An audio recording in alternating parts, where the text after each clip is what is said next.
Hello, everyone. It's Dr. Sunita Punjabi, your brain coach.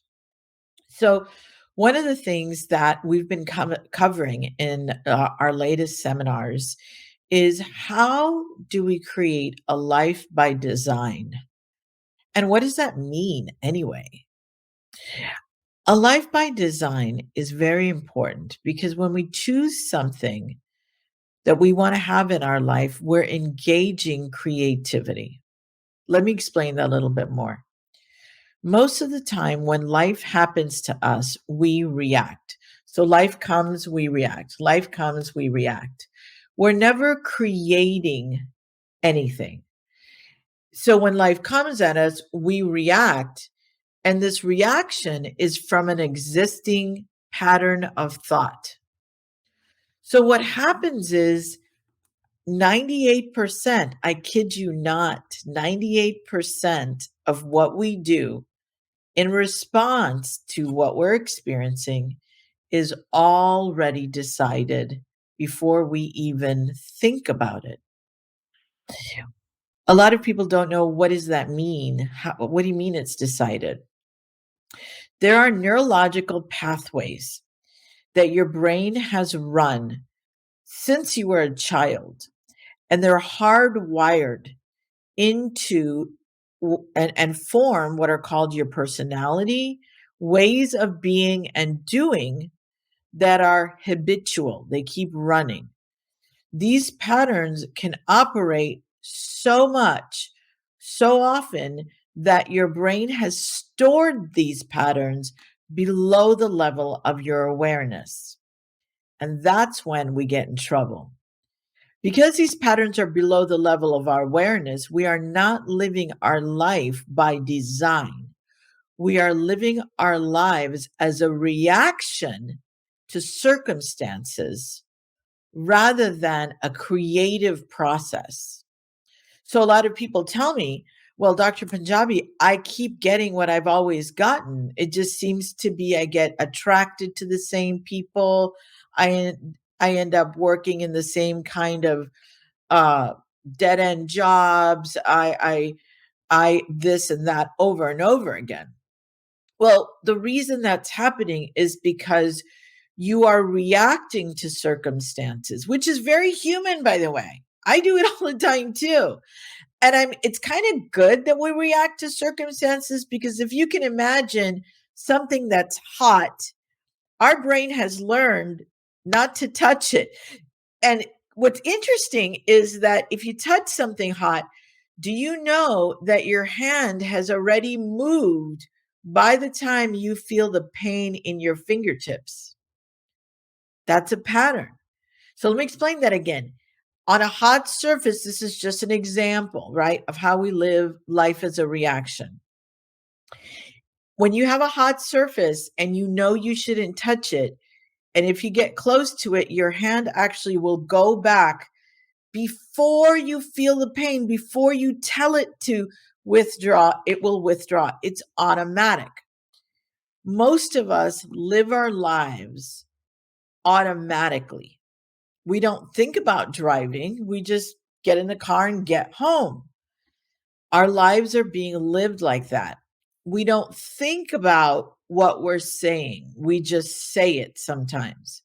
We don't think about the context, how we feel when we're in a situation, because that's bringing out behaviors that we may not want, but we react. We just take action. And then we think, why did I do that?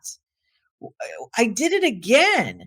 I lost my temper again. I got mad again. I'm trying not to get mad. Well, it's a pattern. It's a way of reacting that you are not allowed, you're not engaging in choice.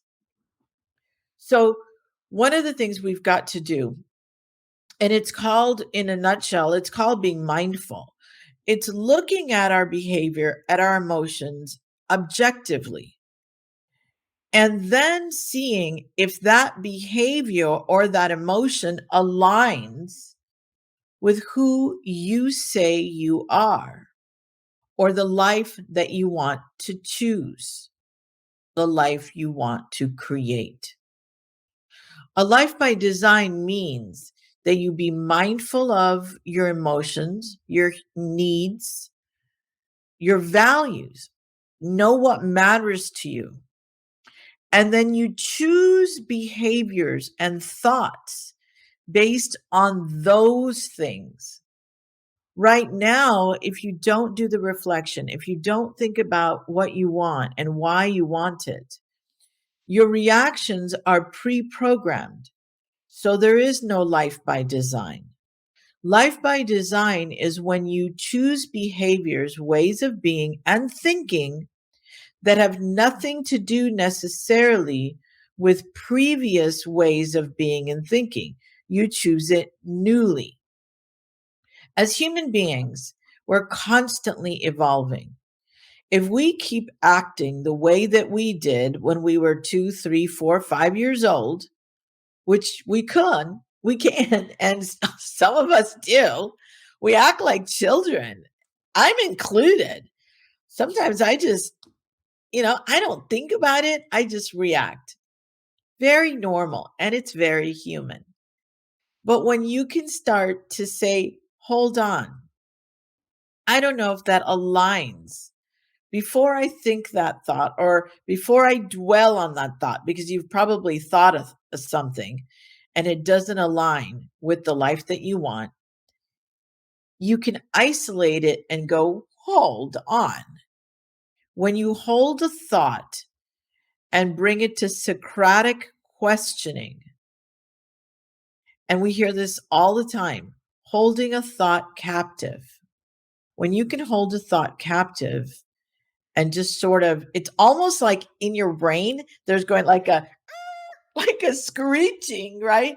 It's because normally there's an electrical pathway that travels in your brain that triggers another one and triggers another brain response. And then before you know it, you've acted a certain way. If you can bring the emotion, the thought, to the submission of who you say you are, and more importantly, even who God says you are. When you bring that thought to the submission of those words, then you get to choose. And that's how you create a life by design. Engage your frontal lobe. The thought, the emotion is happening here. Use this guy to kind of hold on before the animal part of you reacts. Engage that higher level thinking. Hold the thought captive and see if it aligns with who you said you are. You're going to find that when you can do that, you will actually live healthier. And if you're not familiar, please look at the diagrams below where we talk about the icky guy and living a life based on what is icky. If you're not sure what Dr. Punjabi is talking about, look up icky. Icky research is phenomenal. There was a study done in Japan to look at what was the common characteristics of individuals that lived longer.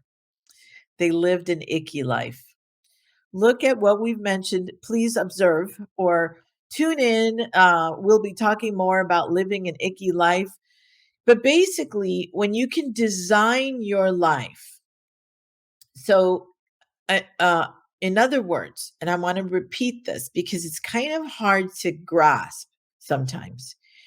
When your life is just happening in response to circumstances, you are actually a victim of previous patterns and what's happening around you.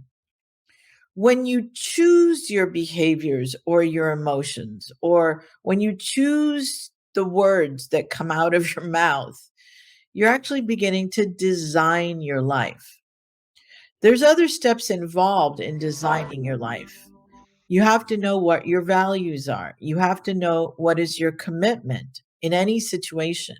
You have to know why you want to do something and why does it matter to you. Those are values. When you know all that, you can actually begin to take current human behavior, your current responses, and mirror them, match them up with what you want and what you want to create. And that is powerful. That is powerful.